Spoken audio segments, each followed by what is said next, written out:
ឬស្រូវធំថ្លោះល្អចេញឬច្រើនហើយដើមធំបែកគុំច្រើនស្លឹកច្រឹងឈរត្រង់ល្អបាទនេះគឺជាទិដ្ឋភាពស្រូវពូជ85ដែលកសិករឈ្មោះអ៊ីកុសលដែលនៅខាងឃុំសានគោស្រុកកំពង់ស្វាយខេត្តកំពង់ធំគាត់បានធ្វើការប្រើប្រាស់បាទជីផលិតផលក្រុមហ៊ុន SPK 1ដែលវគ្គទី1គាត់ធ្វើការប្រើប្រាស់ជី NPK 28 168វគ្គទី2ក៏ដូចគ្នាដែរហើយវគ្គទី3គាត់ប្រើជី NPK 15 530ទើបតែបាច់ផ្ដាច់បានរយៈពេល3ថ្ងៃទេបាទដែលថ្ងៃនេះគឺថ្ងៃទី14ខែមករាឆ្នាំ2026ឃើញស្រូវឫសច្រើនមែនទែនហើយបាទដើមបាយគុំនេះគឺអូពិសេសមែនទែនតែម្ដងបាទបាយគុំច្រើនមែនទែនបាទហើយស្លឹកទាំងដើមដងអីគឺមិនខ្ពស់ពេកទេដើមដងមិនខ្ពស់ទេហើយស្លឹកក៏ឈរត្រង់អត់ដាបទេហើយស្លឹកវាក្រាស់ល្អហើយនិយាយពីឫសវិញគឺសម្បើមឫសល្អខ្លាំងមែនទែនបាទចំពោះស្រែនេះផងដែរគឺយើងឃើញវត្តមានជំងឺប្រឡាស់អត់ចូលរួចទេដែលស្រែហ្នឹងគាត់ធ្វើការពារបានល្អចាប់ពីវគ្គទី1វគ្គទី2វគ្គទី3គឺគាត់ធ្វើការពារជំងឺមកជាប់រហូតព្រោះថាស្រូវពូជ85ហ្នឹងប្រឈមខ្លាំងជំងឺប្រឡាស់អញ្ចឹងវគ្គទី1គាត់ការពារធម្មតាទេដោយសារវគ្គទី1វាមិនសូវជាប្រឈមជំងឺខ្លាំងពោះដំណាំស្រូវណាអញ្ចឹងគាត់ធ្វើការប្រើប្រាស់ជីគាត់ធ្វើការប្រើប្រាស់ថ្នាំប្រភេទបាក់តេរីផ្សិតចន្លោះ200ក្រាមគាត់ប្រើមកកញ្ចប់សម្រាប់ផ្ទៃដី1ហិកតាគាត់ប្រើដ្រូនបាញ់បាទគាត់ប្រើដ្រូនបាញ់ហើយវគ្គទី2គាត់ប្រើបាក់តេរីផ្សិតមកកញ្ចប់លាយជាមួយស៊ីងផ្លាស់100ក្រាមហ្នឹងគាត់ប្រើវា3កញ្ចប់ទៀតដោយសារតែលក្ខខណ្ឌអាកាសធាតុមិនសមស្របអាកាសធាតុត្រជាក់សំណើមបរិយាកាសខ្ពស់ទឹកសន្សើមច្រើនអាកាសធាតុបែបនេះធ្វើឲ្យស្រូវងាយប្រឈមនឹងជំងឺប្រឡាស់ហើយដោយសារស្រូវល្អផងគាត់ប្រើប្រាស់រូបមន្តបាក់តេរីផ្សិតជាមួយស៊ីងផ្លាស់ហ្នឹងឃើញថាគាត់បានហើយទប់បញ្ហាបានល្អបាទមិនត្រឹមតែយើងប្រើវគ្គហ្នឹងទេ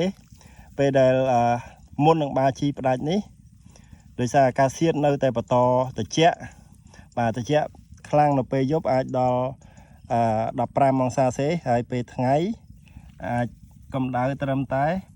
28ទៅ30អង្សាសេទេអញ្ចឹងត្រជាក់អញ្ចឹងហើយគាត់សម្រេចចិត្តធ្វើការប្រើប្រាស់បាក់តេរីផ្សិតជាមួយស៊ីងផ្លាស់មួយសាទៀតបាញ់ហើយមកដល់ពេលនេះយើងឃើញថាស្រូវរបស់យើងគឺស្អាតបាទស្លឹកគឺនៅស្អាតល្អដើមស្រូវបាយគុំមកច្រើនបាទដើមធំថ្លោល្អតែខ្លីអត់ខ្ពស់ពេកទេស្រូវនេះស្រូវរបស់គាត់គឺបាទច្រើនបាទនេះមកប្លុកនេះគឺស្រូវរបស់គាត់ទាំងអស់តែម្ដងដែលគាត់ប្រើប្រាស់ផលិតផលជីក្រុមហ៊ុន SPK 1បាទអានេះគឺបេជីដែលយើងធ្វើការប្រើប្រាស់លើកទី1និងលើកទី2បេជីដែលយើងបាញនេះគឺលេខជីដែលយើងធ្វើការបាញផ្ដាច់15 530អានេះគឺជារូបមន្តជីដែលយើងធ្វើការប្រើប្រាស់ក្នុងដំណាំស្រូវប្រាំងហើយចំពោះស្រែអេកុសលគឺគាត់ប្រើជំរើសទី2គឺ NPK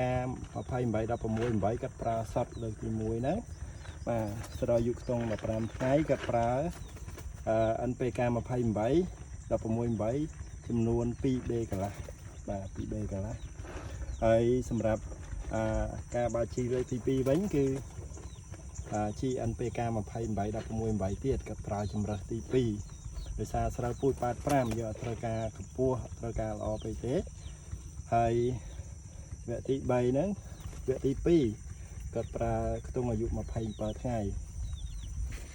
ហើយសម្រាប់វគ្គទី3ក៏គាត់ប្រើជំរើសទី2ដែរដោយសារពូជស្រូវ85ក៏ត្រូវការខ្ពស់ពេកទេអញ្ចឹងគាត់ប្រើ NPK 15 530អញ្ ចំពោះស្រូវពូជ85យើងមិនចង់ឲ្យដួលហើយស្រូវយើងដាក់ក្របពេញណានធ្ងន់ល្អយើងគួរតែប្រើប្រាស់ជីដែលមានលេខ15-5-30គឺល្អមែនទែនបាទចំពោះស្រូវពូជ54 OM 5451យើងគួរប្រើ22-7-18ហើយនឹងវគ្គទី2យើងគួរប្រើជំរើសទី2ដែរ28-16-8តែវគ្គទី1សម្រាប់ពូជ OM 5451គឺស៊ីងត្រូជែនបូក16-41-0 ដែល16-41-0ហ្នឹងគឺយើងតំណាងឲ្យជី DAP ហើយចំពោះជីស៊ីងត្រូជែនជំនួសឲ្យជី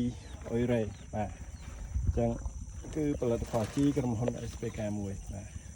សូមអរគុណ